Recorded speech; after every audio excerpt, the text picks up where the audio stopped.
Hello again. Today's topic is all about significant figures. Now, significant figures in chemistry are not what they might be in, say, a social studies class, where significant figures might be guys like this, or like this. And they're not quite what significant figures would be in a class like English, where significant figures might be people like this, or somebody like this, perhaps. In chemistry, significant figures have to do with those measurement skills that you just sort of mastered. How do we get the most precision that we should and can from a particular device? And then more importantly, maybe after that, how do we use those measurements in calculations to come up with answers to bigger problems than just making a measurement off of a graduated cylinder? In our upcoming labs, one of the first things that you'll do is making measurements of mass and volume using very simple devices, and then using those measurements in calculations of density. Density derived from both mass and volume put together. You can't measure it directly necessarily, but you can calculate it. So when we're making calculations based on measured values, there are rules that limit how much precision our answer can have based on the numbers that we started with. So we'll talk a little bit more about what that means when we get to making operations with significant figures and rounding those answers off correctly. First, we need to talk about what significant figures are.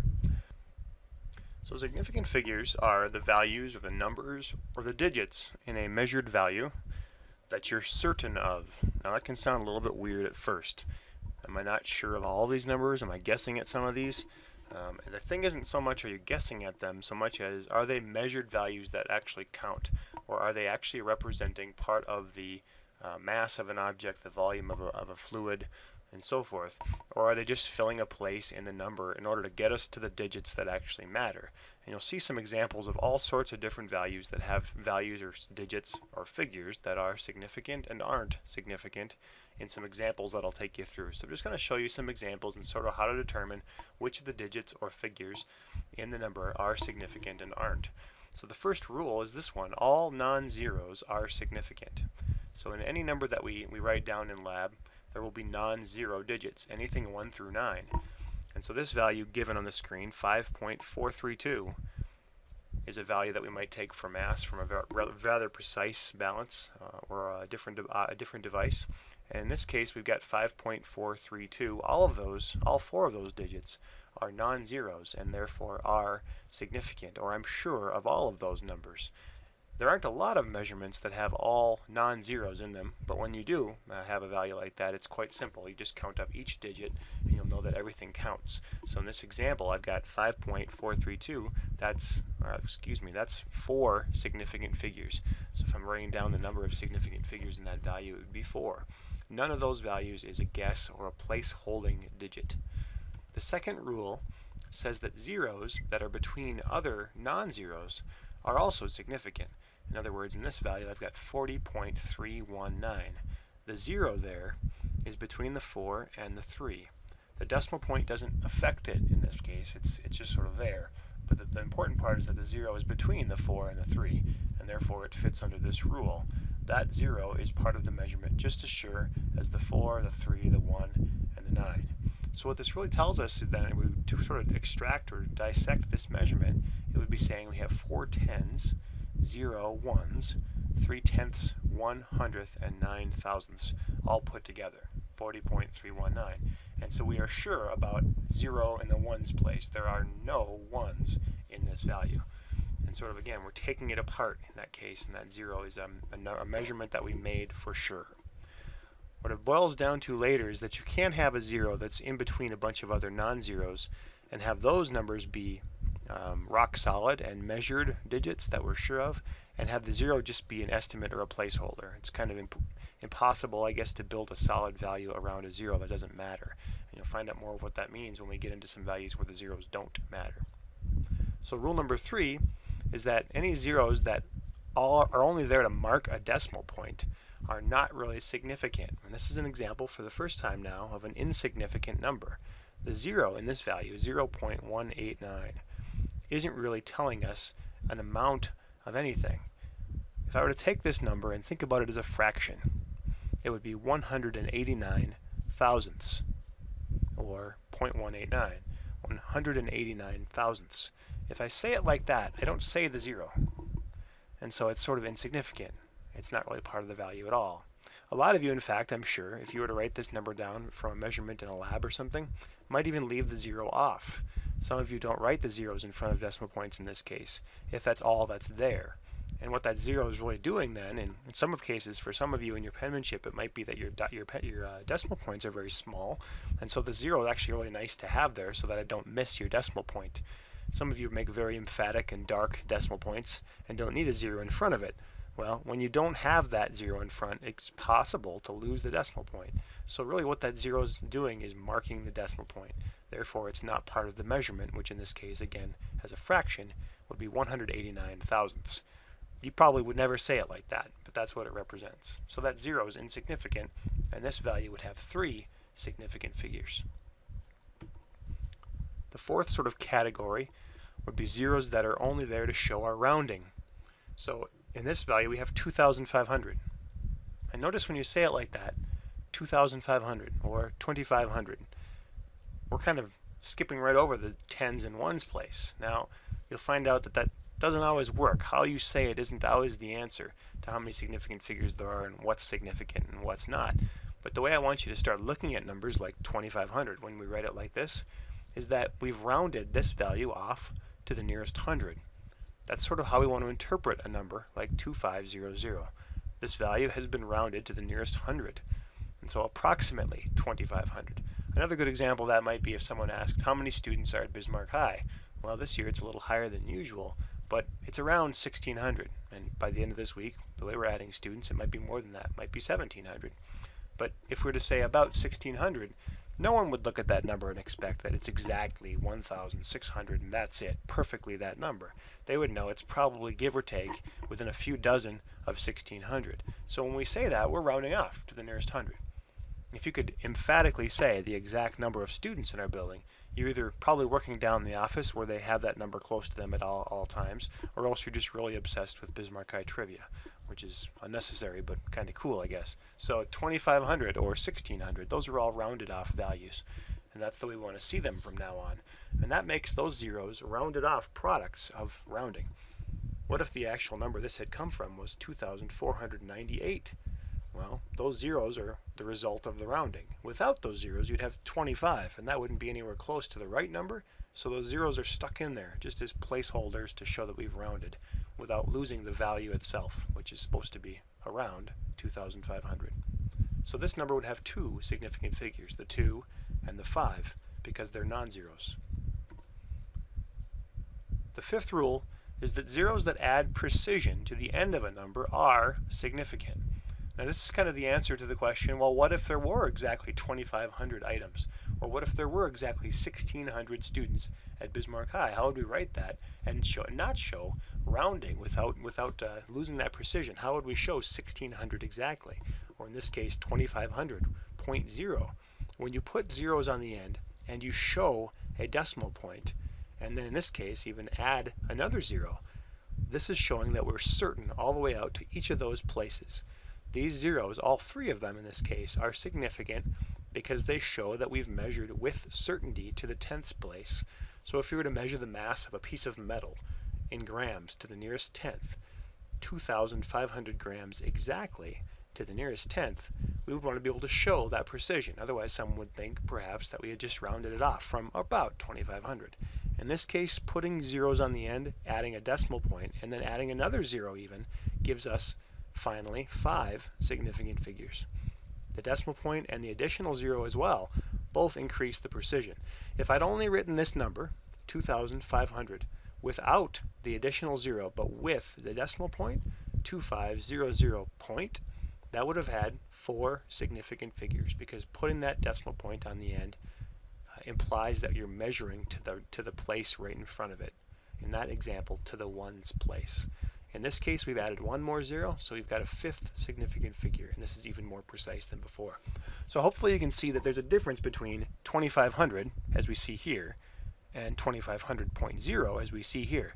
They both mean about the same thing in the end. If it's dollars, they mean roughly the same thing. Your calculator would treat them as the same thing, and that's the point. Your calculator is not as smart as you are about to be if you don't already know the rules for significant figure operations. If you do already know them, then you're well already smarter than your calculator, quite a bit smarter. But most of us haven't worked with significant figures before we get to chemistry. There just isn't a lot of need for it in your lower science or math classes, and frankly, not a lot of math classes bother too much with significant figures at all. Physics certainly will, AP chemistry will, and college chemistry and other science classes like to have it, as well as some of those math and engineering classes. But for us, this is a lot of times the first time you've seen significant figures, and so we need to take a little bit of time with it. Again, hopefully you recognize that at least in some way, there's a difference between 2500.0 and, in the last example, 2500. They just look a little bit different. So next up will be math and rounding with significant figures, and we have to group our math into two different categories as we do that. So we'll start up with that in just a minute. So let's just go through a few more examples. These are the 10 that are on the top of the page that you should have, and several of these were in the examples that we just went through. So we'll just kind of quickly recap those and make sure you have them written down onto this page as well. The very first question here, 5.432, this is a value that has all non-zeros in it. And you'll find in any kind of problem this year when you're doing a calculation, when there are no zeros to deal with, it's quite automatic. You just count up how many digits there are. So 5.432, all these non-zero digits were between 1 and 9. So 5.432, that's 4 numbers or 4 digits. Each of those is significant. So we have 4 significant figures in our first one. 40.319, 5 digits in there. Are they all significant? Well, we said that there's a rule that tells us if I have a 0, as we do here, that is between other non-zeros, the 4 and the 3 are sort of sandwiching it in there, that it too is significant, just like they are. So non-zeros are significant, the 4, 3, 1, and 9, those are all non-zeros. And this 0 is sort of guilty by association, or because he's sandwiched in between the 4 and the 3, that 0 is also measured and significant. So we said that that one is also significant, giving us a total of 5. 146 was not a measurement from the previous examples, but as you can probably see rather quickly, these are all non-zero digits. And so since they're all non-zeros, they're all significant. That measurement would be 100, 4 tens, and 6 ones. Each of those is a quantity we measured or counted. And so 146 has 3 significant figures. Same idea with 3.285. It's much like our first example. Everything's a non-zero, and there are 4 of them. So quickly, 4 significant figures. Pretty straightforward. As we get into some other examples and some calculations that involve rounding and math operations, you'll see it's pretty important to be able to do this quickly. So hopefully this is pretty simple for you. 0.189 has 3 non-zeros, the 1, the 8, and the 9. So these are all going to be significant, this one, and this one, and this one. What about that 0? I think that was in our example as being a number that's out in front just to kind of mark our decimal point.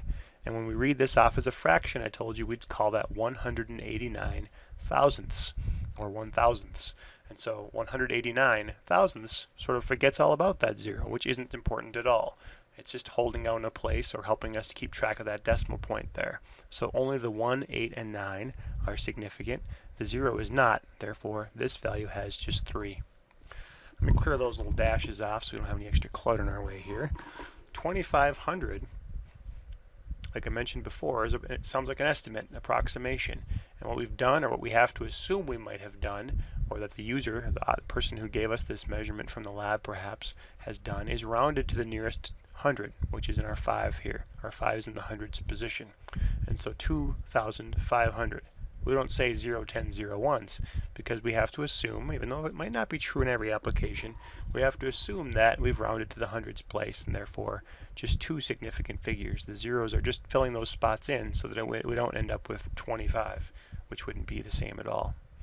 Number 7, however, as we said, these have precision because the decimal point and the 0 trailing behind it, that all adds to it, adds the precision to it. 2,500, 0 tens, 0 ones, and 0 tenths. All, we're sure of all those things, and all are certain. So 2,500.0 actually has 5 significant figures.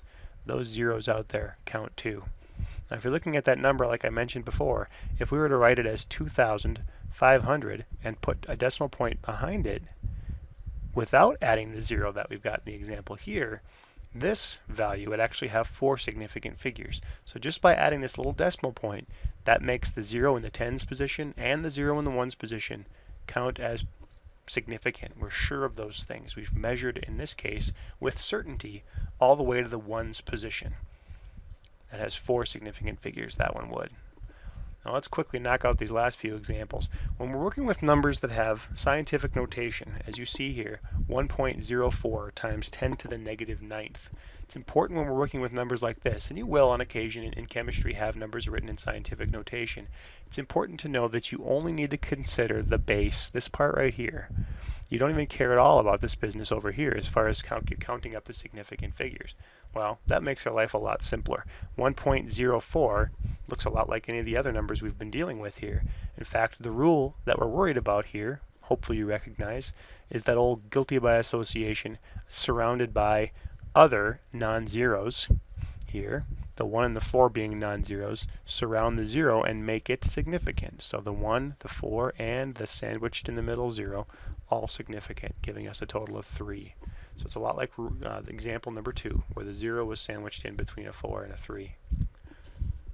In example number 9, we have 3.58 times 10 to the ninth. Again, consider and evaluate only the base. Forget about the power of 10. 3.58, well, those are all non-zeros, so piece of cake, 3 significant figures, no zeros to throw us off.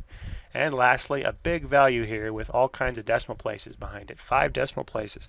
If you remember from the earlier video about precision and decimal places, I mentioned Mr. Weigum has a balance for AP Chemistry that gives us 5 decimal places of precision if we need it. That's what we're talking about right there. This kind of a measurement could come off of that balance. Pretty cool. 48.57193. That's all non-zero digits. And if you count them up carefully, there are 7 of the non-zeros. So that's it for the examples on the first part of your page, and we'll come back and work on some math operations after I kind of go through some guidelines on that with you first. So our next challenge then will be doing math and calculations using measurements that we've taken in class.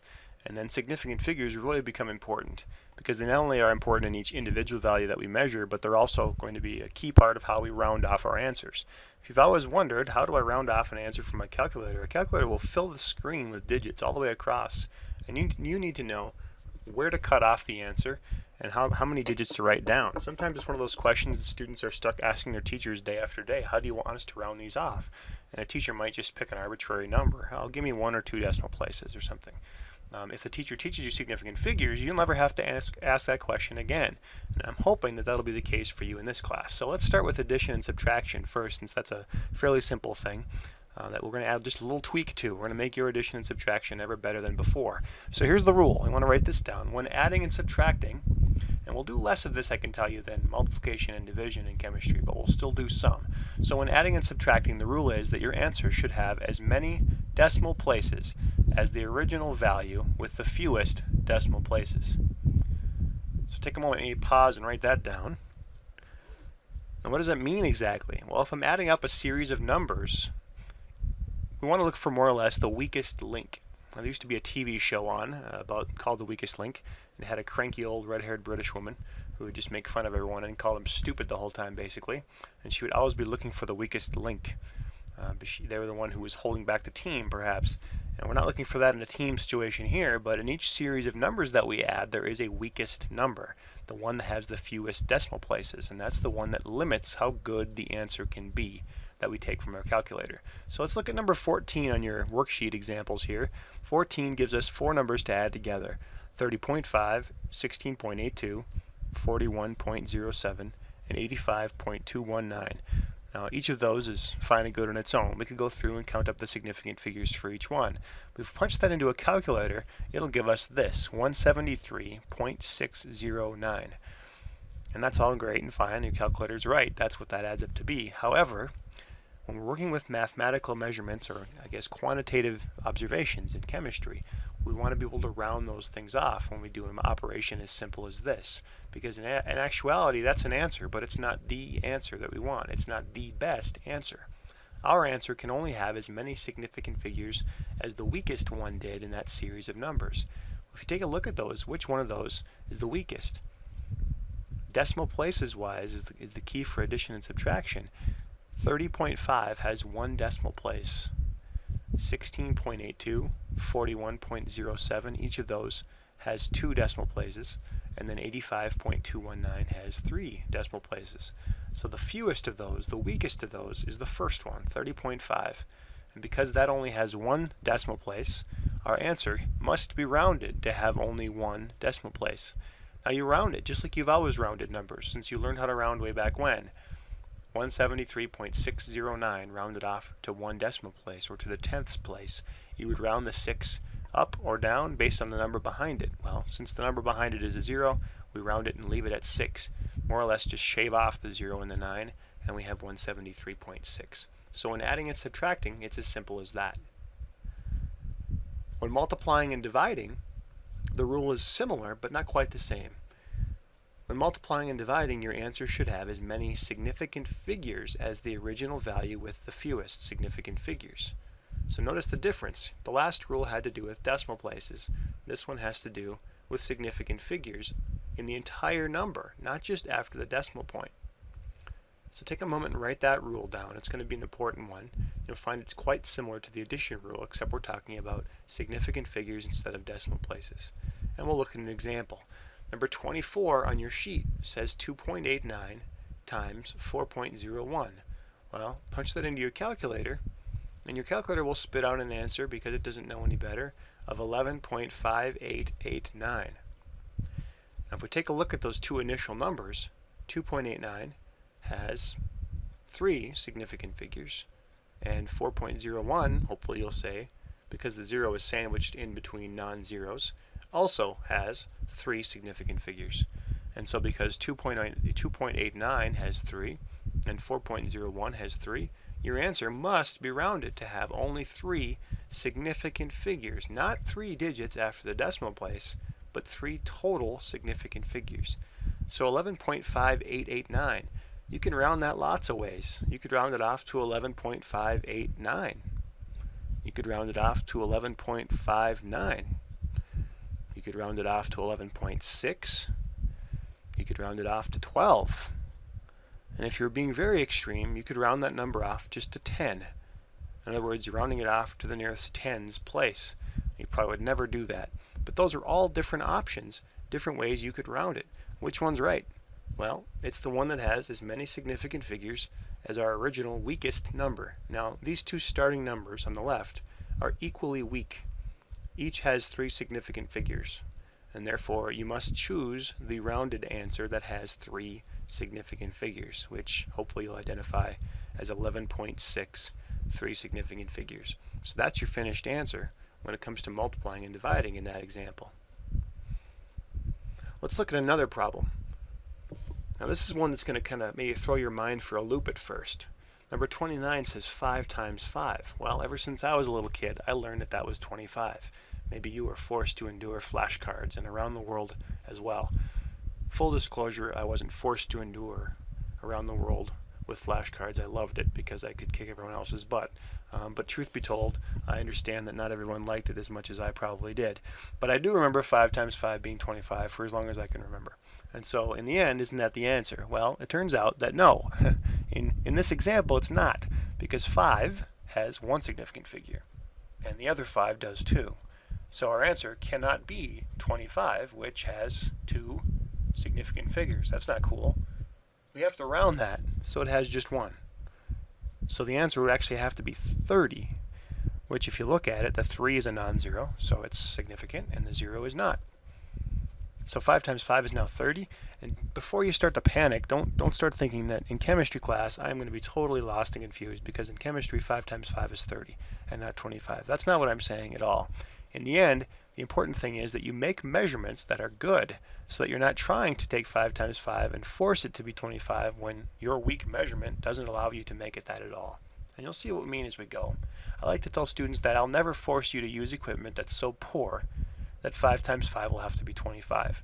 As long as you're using the device right, you should be able to get the right significant figures or precision out of it so that 5 times 5 can always be 25. In other words, as it says here, and that's something you'd have to write down, but read through it. Take good measurements in lab so that you don't have to round in ugly ways like this was. You'll be provided with equipment that won't force you into bad math. but you must use the tools correctly. So don't be sloppy and hasty with your measurements, and you'll never have to make 5 times 5 be anything other than the 25 that you know it to be.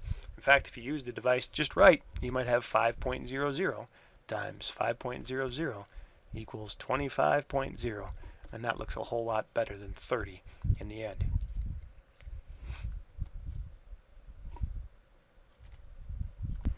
Today's video on significant figures and operations with significant figures was brought to you by Diet Dr. Pepper.